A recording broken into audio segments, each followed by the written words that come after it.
Uso de marcadores moleculares en estudios de diversidad genética, presentado por Luis Ladino Gómez y John Jairo Betancourt. Como una introducción tenemos que la aplicación de marcadores genéticos moleculares a problemas de ecología y evolución es lo que se conoce como ecología molecular.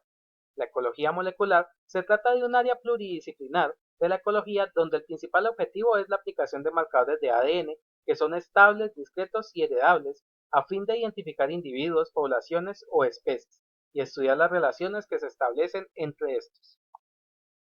¿Qué es un marcador? Un marcador se considera como un carácter cuyo patrón de herencia puede definirse en un nivel morfológico, en este caso fenotípico, bioquímico o molecular.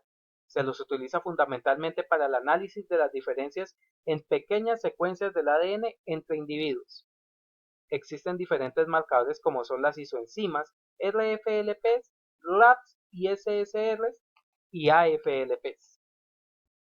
Aplicaciones de marcadores en biología de la conservación. Existen dos grandes aplicaciones: entender los cambios genéticos que afectan a la supervivencia de especies amenazadas y proporcionar la información genética utilizable para la mejor gestión de las especies amenazadas. Otras aplicaciones tenemos la heterocigosidad, endogamia. La reducción drástica del número de individuos de una población tiene consecuencias genéticas que se suman a las consecuencias demográficas y ecológicas.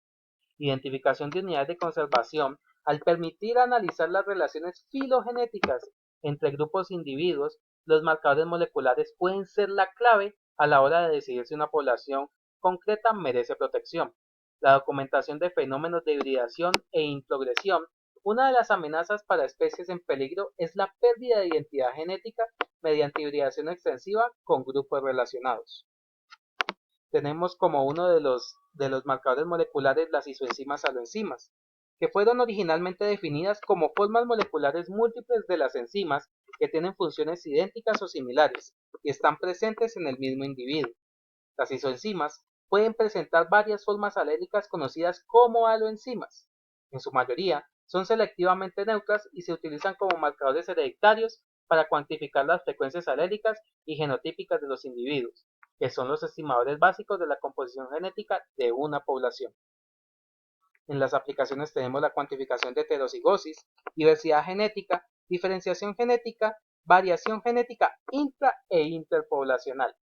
También han sido aplicadas exitosamente para evaluar y entender aspectos de biología evolutiva, como los sistemas de reproducción y patrones de fecundación cruzada, relaciones entre fenotipo y ambiente, filogenias, endemismo, diversidad en plantas clonales y apomícticas e interacciones planta-animal.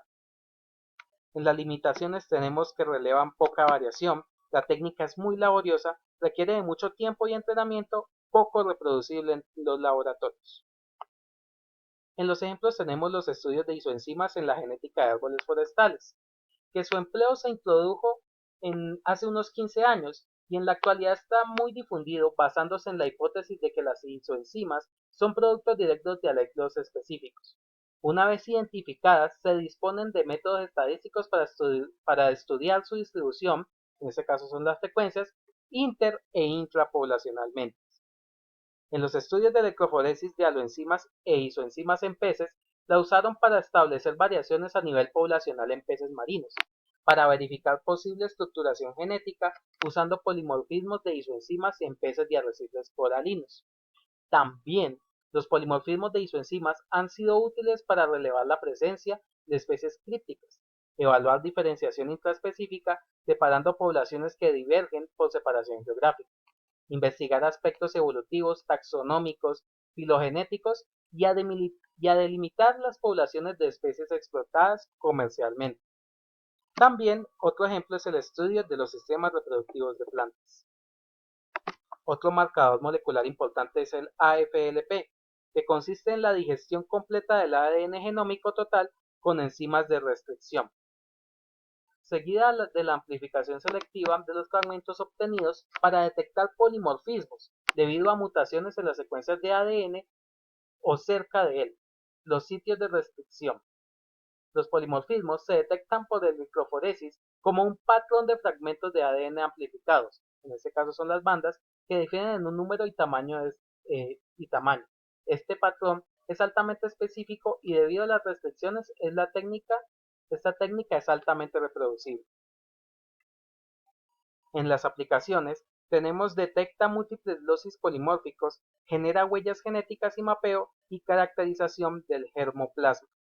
Esta técnica detecta múltiples locis polimórficos, como lo dije anteriormente, y el germoplasma es el conjunto de genes que se transmite por la reproducción a la descendencia, por medio de gametos o células reproductoras.